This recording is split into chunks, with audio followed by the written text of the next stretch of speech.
Em Casa Amarela eu cheguei em 1961 e rapidamente nós tínhamos uma organização, uma articulação entre as várias paróquias que a gente chamava Setor Pastoral de Casa Amarela. Mas a gente percebeu que o trabalho que a gente desenvolvia ele não tinha uma unidade maior, uma coerência maior, porque nós estávamos presentes em paróquias que, do ponto de vista socioeconômico, eram muito diferentes. Você tinha Casa Forte, Apipugos e tinha Casa Amarela, dividida em duas partes. A Casa Amarela propriamente dita tinha uma parte de classe média e tinha uma parte de morro. E tinha as populações de morro, altos e córregos.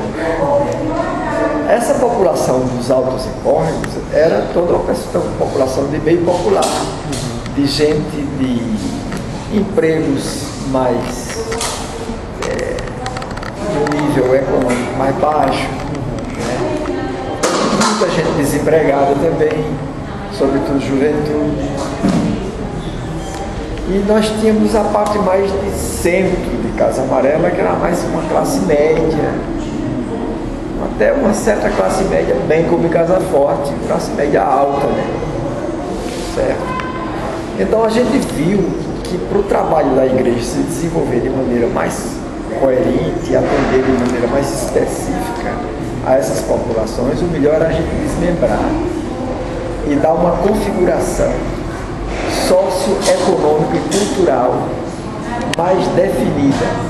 Então surgiu o setor pastoral dos altos e córregos de Casa Amarela, que eram as paróquias da Macaxeira, Nova Descoberta, Vasco da Gama.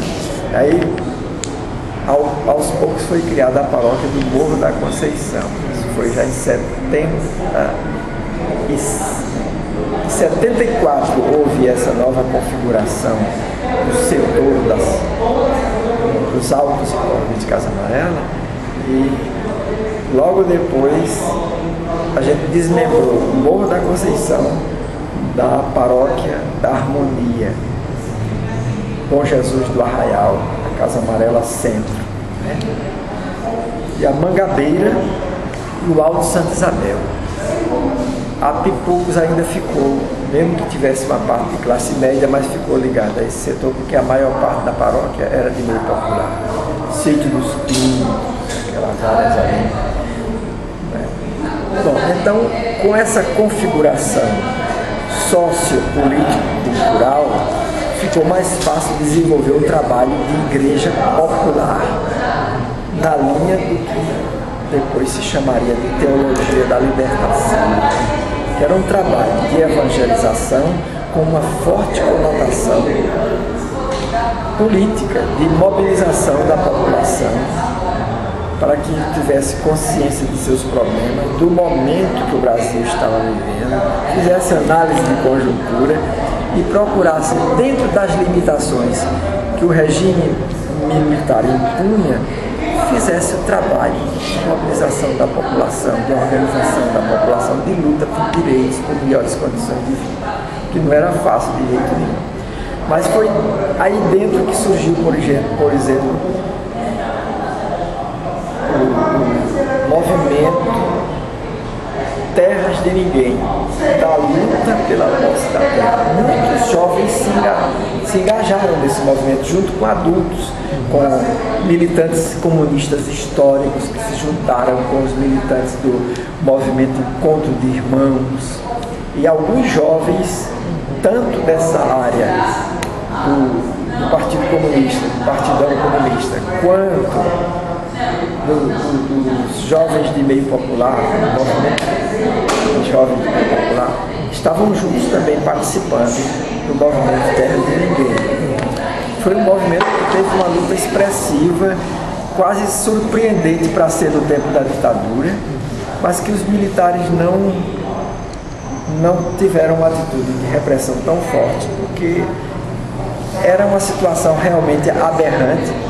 Quase toda a terra de Casa Amarela era como que propriedade de algumas famílias que se organizaram como uma grande empresa imobiliária, se chamava até empresa, eu creio que era Empresa Imobiliária de Pernambuco, que era uma parte, e a outra parte era a família Marinho. Esses se diziam donos da terra e contavam umas histórias para justificar, mas documentação não tinham. Muita gente reconhecia eles como proprietários, pagava foro e comprava terrenos, etc. Assim. E aí aos poucos o pessoal foi desconfiando, foi criando-se uma luta no sentido de exigir ou o não reconhecimento deles como proprietários ou a desapropriação. A grande parte da população morava nessas terras e vivia como foreiros, pagadores de foro a essas famílias, ou mesmo comprando terras a pretensos donos. Bom, então houve esse movimento e houve uma participação de juventude nesse movimento, Terra de Ninguém. Aqui nós temos um jovem que vocês puderão entrevistar, que está hoje é um sindicalista, Jojó. Ele foi do início do movimento de jovens de meio popular. Jojó.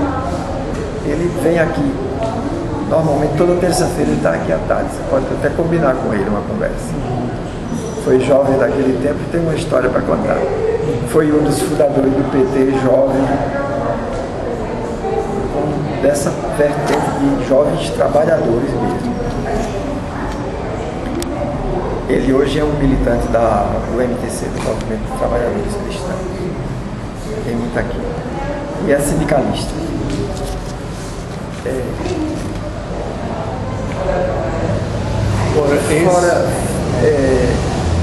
Então, eu passei 10 anos na Macaxeira e em 78 eu vim para o Morro da Conceição. E o meu trabalho foi muito na organização de comunidades eclesiais de base. As paróquias deixavam de ser entidades assim muito centralizadas numa matriz, na pessoa do padre, e passavam a ser áreas subdivididas em pequenas comunidades, onde o próprio povo assumia toda a organização da vida da igreja local, inclusive financeiramente. Esse estilo a gente já começou na Macaxeira, mas se aprofundou e se concretizou de maneira plena no Morro da Conceição. Ora, cada comunidade dessas também tinha seu grupo de jovens do meio popular, ligado ao movimento de jovens do meio popular. Certo? Quem apoiava o trabalho com os jovens era um cidadão que hoje é padre. Naquele tempo ele foi liderança, justamente no começo desse movimento. Ele foi da JOC nesse período de transição de JOC para movimento de jovens do meio popular, que se chamava Raminho, hoje é Padre José Ramos. Ele está lá em Jeremoabo, na Bahia. Mas ele vem ao Recife de vez em quando. Poderia ser uma figura também, para que tenha uma história toda para contar de juventude